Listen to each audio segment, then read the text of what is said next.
بسم الله الرحمن الرحیم. عرض سلام و احترام و ادب خدمت تک تک شما بیننده های عزیز و قرآن آموزان گرامی که در هر کشور و کنار دنیا هستین. سلام و ادب بنده را پذیرا باشین.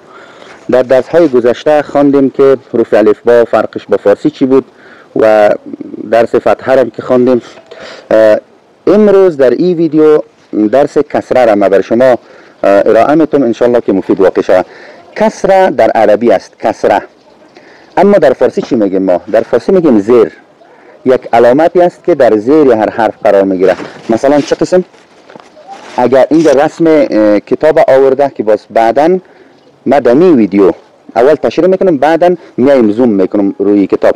خب عکس کتاب چرا آورده؟ به خاطر که در زیر کاف یک علامت کسره داره یا همون زیر داره که میشه کی. در فارسی میگیم کاف زیر کی، اما در عربی میگیم کی. صدای کی کسره خودش یک بحث است، اما تلفظش یک بحث مهم دیگه است. خیلی دوستای ما میخونه کتاب، که اشتباه است، کی باید کی شود. کتاب. خب عکس درخت آورده که دالی از این کسره داره. درخت، دی باید دی شود. خب خرس، عکس خرس آورده به خاطر که خی از این کسره داره. بعدا در ویدیو میبینین شما، زوم میکنم من عکس. خب حروف الفبا را ببینین چه رقم تلفظ میشه کسرش. کسره مایل به خود یا است، یعنی مطابق یک دانه یا است. اگر یا را یک بار بگوییم ی، یا الف که کسره بکنیم بگوییم ای، اونمو یک کسره میشه، یک حرکت میشه. اما اگر طول بتیم را ای کشاله دار کنیم یا کشیده کنیم چی میشه؟ او حرف مدی میشه، یعنی مد پیدا میکنه، مد دو حرکتی طبیعی. خب که نباید او کارو بکنیم. هرگاه یا ساکن باشه ما قبلش کسره باشه این حرف مد میشه دو حرکت. باز در درسای بعدی میخونیم. خب میخونم ای، همزارم میخونم ای، ب بی چون کسره داره. تی سی جی بالو نشوه که ج اشتباست. جبالو اشتباه. جبالو حی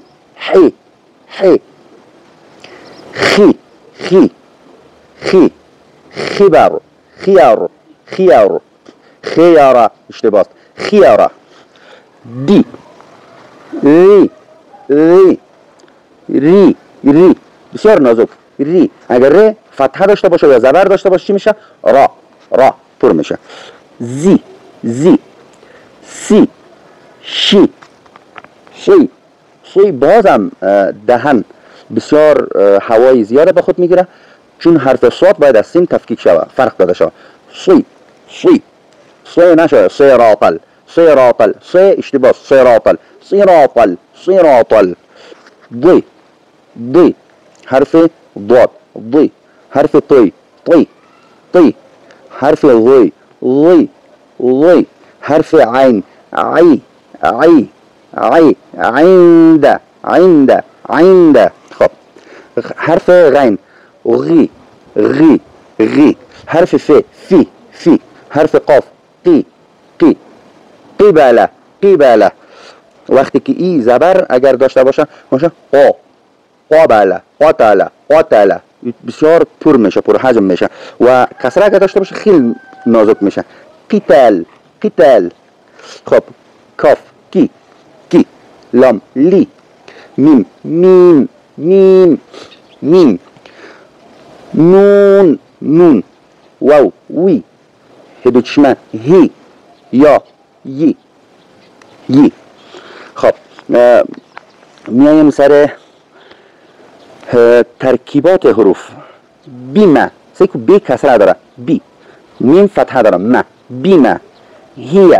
هیه ابتی شما ایره گوش کنین 3-4 بار گوش کنین.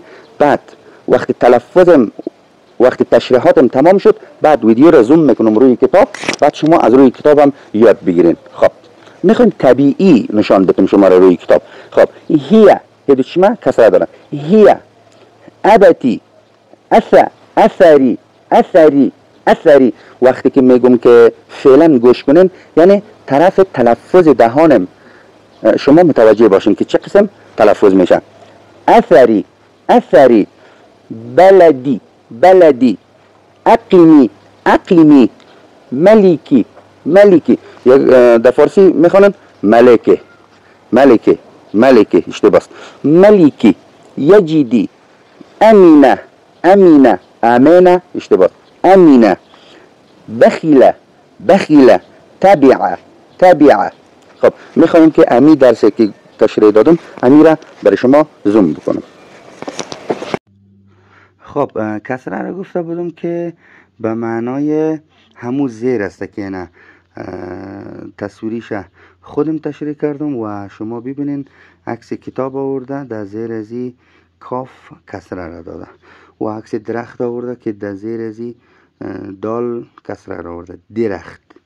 خب عکس خرس آورده که خی ازی کسره داره یا زیر داره، خرس میشه. خب اینی هم حروف الف با گذرا میخوانم شما متوجه باشین. ای، ای، بی، تی، سی، جی، حی، خی، دی، ذی، ری، زی، سی، شی، صی، ضی، طی، ضی، عی، غی، فی، قی، کی، لی، می، نی، وی، هی، یی. خب آمدیم روی ترکیبات حروف. بیمه، هیه، ابتی، ابته نه ت اشتباه، ابتی، اثری، بلدی، اقیمی، ملیکی، یجدی، امینه، بخیله، تبعه، حسبه، حفظه، رحمه، رادفه، ردیفه، سفیه، سمیعه. اگر بگویم سمیعه بعد یک یا پیدا میکنه. فعلا یک کسره است، رفیقش که یا است اون نیامده هنوز. اگر رفیقش یا کنار از این می بود وقت دو حرکت کشیده میشد. سمیعه فعلا تنها است بدون رفیق.